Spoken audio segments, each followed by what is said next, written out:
Hi friends, welcome to my vlog. जय श्री कृष्ण। केम छो? बधा मजामां हशो। आज हूँ बनावी रही छूं गुजराती ચોળી બટેકાનું શાક। तो મને એમથી ચાલો તમારી સાથે રેસીપી શેર કરી લઉં।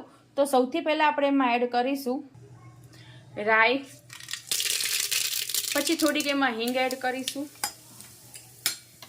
પછી એમાં થોડુંક લસણની પેસ્ટ એડ કરીશું, એની સાથે પછી સરસ એને પહેલા મિક્સ કરીને થોડીક વાર માટે લસણની પેસ્ટ અને ટમેટા ચડવા દેશું। પછી એમાં એડ કરીશું થોડીક હળદર, થોડીક લાલ મરચાંની ભૂકી, ટેસ્ટ પ્રમાણે તમે જેટલું તીખું ખાતા હોય એ રીતે લઈ શકો છો, અને થોડું સ્વાદ અનુસાર મીઠું। એને વ્યવસ્થિત મિક્સ કરી લેશું। હવે અંદર થોડુંક હું એડ કરીશ ધાણા જીરું, એને પણ વ્યવસ્થિત મિક્સ કરી લેશું। અને હવે અંદર ચોળી બટેકા જે મેં પાણીથી ધોઈને રાખ્યા છે એ મિક્સ કરશું। એને વ્યવસ્થિત હલાવી લઈશું।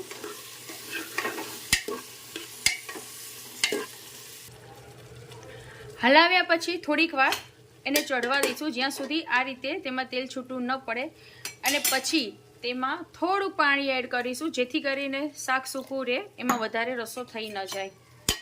ચોળી બટેકાનું શાક ઓલવેઝ સૂકું સારું લાગે છે, એમાં તેલનું થોડું પ્રમાણ વધારે હોય છે। આટલું પાણી એડ કરીને તેને 4 સીટી થાય ત્યાં સુધી ચડવા દેશું। બટેકાનું શાક બની ગયું છે, ખૂબ જ ટેસ્ટી અને સ્પાઇસી થયું છે। જો તમને પણ રેસીપી સારી લાગી હોય તો તમારા ઘરે ચોક્કસ ટ્રાય કરજો। હવે બીજા નંબરે બનાવી રહી છું ગુજરાતી દાળ, તુવેરની દાળ, જે ઓલમોસ્ટ ગુજરાતીઓના ઘરમાં રોજ બપોરે જોવા મળતી જ હોય છે, કારણ કે અમને ગુજરાતીઓને રોજ બપોરે દાળ ભાત શાક રોટલી જમવા જોઈએ છે, સાથે સંભારો, લસણની ચટણી ને કેટલીક જાતના અથાણા। તો હવે હું બનાવું છું તુવેરની દાળ। અત્યારે મેં થોડીક વાર અડધી કલાક પલાળીને રાખી છે। હવે એ તુવેરની દાળને 2 વાર ધોઈને હું કુકરમાં બાફવા મૂકીશ। આની અંદર 1-1.5 ગ્લાસ જેટલું પાણી મૂકવાનું, અને 4-5 સીટી સાથે આ તુવેરની દાળ બફાઈ જાય છે। हाय फ्रेंड्स, हवे वारो छे घऊनी रोटलीनो। आ घऊनो लोट छे जे मैं सवारे बांधीने राख्यो तो, अने तेलथी एने सरस रीते मैं मसळीने मिक्स करी लीधो छे। हवे हूँ एनी बनावुं छुं रोटली। आ रीते गळणुं तैयार करी दीधुं छे। हवे तेने पाटला उपर मूकीने वेलणथी एनी रोटली बनावीश। आ रीते रोटली गोળ वणी लीधी छे। હવે તેને હું તવી ઉપર શેકી નાખીશ। તવી પણ ગરમ થઈ ગઈ છે। હવે રોટલીને તવી ઉપર શેકું છું। સોરી ફ્રેન્ડ્સ, એક હાથમાં મોબાઈલ પકડ્યો છે ને એક જ હાથે હું વિડીયો શૂટ કરું છું, એટલે પ્રોપર રીતે હું તમને બતાવી નથી શકતી। તમે જોઈ શકો છો કે રોટલીમાં ધીમે ધીમે બબલ્સ દેખાય છે, જે એક બાજુ શેકાઈ ગઈ છે રોટલી।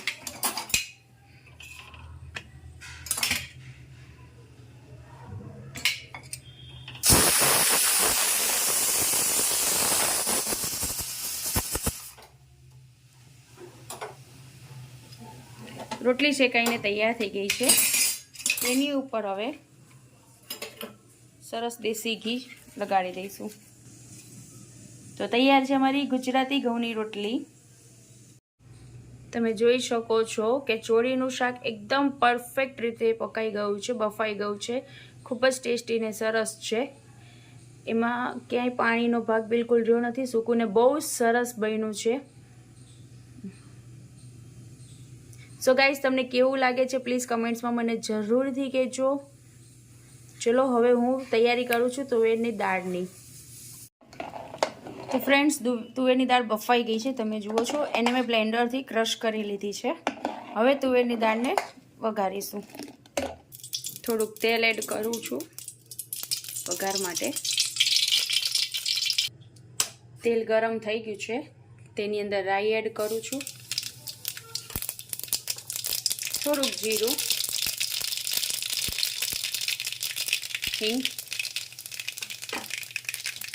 અને ફ્રેશ લીમડો। હવે અંદર એડ કરું છું ટમેટા, લીલા મરચાં અને થોડું ક્રશ કરેલું આદું। તેને બરાબર મિક્સ કરીને 2 મિનિટ ચડવા દઈશ। टमेटा ने आदू मरचा चढ़ी गया है। हवे तेमां आपणे मसालो करी लईए। थोड़ी हळदर, स्वाद अनुसार मीठू, દાળ આ ખટી મીઠી ને થોડીક સ્પાઈસી, એટલે બહુ લાલ મરચાંનો યુઝ કરતી નથી હું. અને ધાણા જીરું તેને મિક્સ કરીને 2 મિનિટ મસાલો પણ ચડવા દઈશું. હવે અંદર એડ કરીશું ખાંડ. આમાં ઘણા લોકો ગોળનો પણ વપરાશ કરતા હોય છે, એટલે તમે ગોળ પણ અંદર નાખી શકો. તમે જોઈ શકો છો કે મસાલો ખૂબ સરસ રીતે મિક્સ થઈ ગયો છે. હવે એની અંદર એડ કરીશું દાળને પ્રોપર મિક્સ કરીને હલાવી લીધી છે, તમે કલર જોઈ શકો છો. અને હવે અંદર એડ કરીશ થોડુંક લીંબુ, તમે જે રીતે ખાટું ખાતા હો. અને થોડીક વાર હવે દાળને ઉકળવા દેશું. ત્યાં સુધી હવે બનાવવા છે ભાત.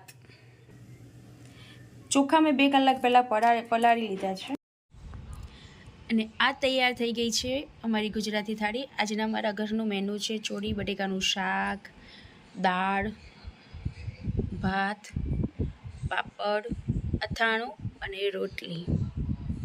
તમારા ઘરમાં રોજ બપોરે શું બને છે? પ્લીઝ ગાઈઝ ફ્રેન્ડ્સ મને કમેન્ટમાં ચોક્કસથી જરૂરથી જણાવજો. ત્યાં સુધી જય શ્રી કૃષ્ણ, બાય.